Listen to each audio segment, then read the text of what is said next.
Hey, welcome back to the Ernest P. YouTube channel.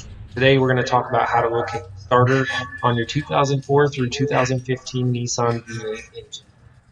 It is indeed under the intake manifold, as you can see here. You only need to undo 10 bolts in a few different lines to get that intake manifold off. You'll need to unplug the injectors and take out the 10 bolts. There's 5 on either side.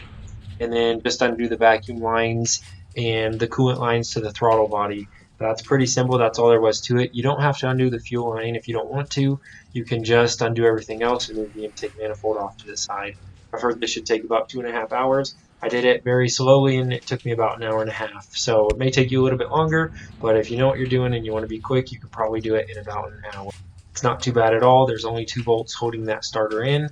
So once you get down to it, it's pretty simple, and then everything goes back together, usually a little bit quicker than it came apart. So this is the Ernest P. YouTube channel. If you're new here, please consider subscribing and like the video. Stick around, check out some other tutorials. We'll be making a lot here. If you have something you want to see or a question you want to ask, leave it in the comments down below. We'll try and answer you or talk about that question. Thanks. As always, have a good day and peace out.